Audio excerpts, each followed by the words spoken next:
ആ രേഖ എൻ്റെ കയ്യിലുണ്ട്. ഏത് രേഖയാണെന്നറിയാമോ? അതെ ഈ രേഖ. ഈ രേഖ എന്താണെന്ന് നിങ്ങൾക്ക് അറിയാമോ? ഇത് നമ്മുടെ PVRും അതുപോലെ തന്നെ പ്രൊഡ്യൂസർ അസോസിയേഷനും തമ്മിലുള്ള തർക്കം ഓർമ്മയുണ്ടോ? അപ്പോൾ കുറച്ചല്ല, ഒരു 3-4 ദിവസം മുന്നേ, ഒരാഴ്ച മുന്നെയാണ് നമ്മുടെ PVRും പ്രൊഡ്യൂസർ അസോസിയേഷനും വലിയൊരു പ്രശ്നമൊക്കെ ഉണ്ടായിട്ട് ഇന്ത്യയിലെ മൊത്തത്തിൽ ഉള്ള തിയേറ്ററുകളിൽ നിന്നും അവർ മലയാള സിനിമ അങ്ങോട്ട് എടുത്ത് മാറ്റിയിട്ടുണ്ടായിരുന്നു. അപ്പോൾ അതിൻ്റെ ഭാഗമായിട്ട് ഒരു ചർച്ച, ഒരു സമരത്തിലേക്കൊക്കെ പോകുന്നുണ്ടായിരുന്നു.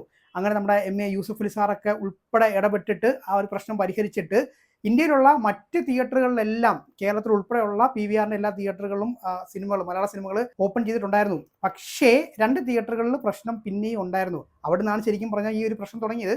അപ്പോൾ ഏതൊക്കെ തിയേറ്ററാണെന്നുള്ള കാര്യം അറിയാം. നമ്മളെ കൊച്ചി ഫോറം മാളിലെ ഏറ്റവും പുതുതായിട്ട് തുറന്ന PVR ഐനോക്സിന്റെ തിയേറ്റർ, അതുപോലെ തന്നെ നമ്മുടെ Kozhikode blue diamond മാളിലെ Miraj cinemas. ഈ 2 തിയേറ്ററുകളിലും മലയാള സിനിമ ഇല്ലാതെ ഇങ്ങനെ പൊയ്ക്കൊണ്ടിരിക്കുകയായിരുന്നു അല്ലേ. അപ്പോൾ ആ ഒരു പ്രശ്നം പരിഹരിച്ചിരിക്കുകയാണ് കേട്ടോ. VPF ആയിരുന്നു പ്രധാന ഒരു പ്രശ്നക്കാരൻ, വിർച്വൽ പ്രിന്റ് ഫീ.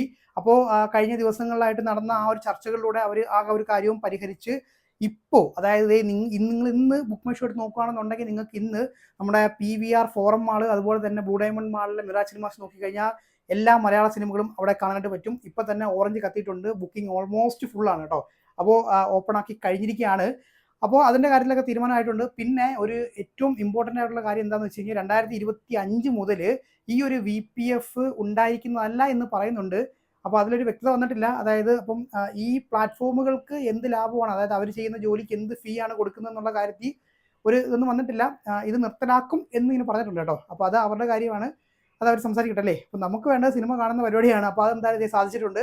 അപ്പോൾ ഇനി മുതൽ നിങ്ങൾക്ക് കൊച്ചി ഫോറം മാളിലും അതുപോലെ തന്നെ കോഴിക്കോട് ബ്ലൂ ഡയമണ്ട് മാളിലെ മിറാജ് സിനിമാസിൽ പോയി കഴിഞ്ഞാൽ മലയാള സിനിമ കാണാൻ പറ്റും ഇന്ന് രാത്രി തൊട്ട് കേട്ടോ.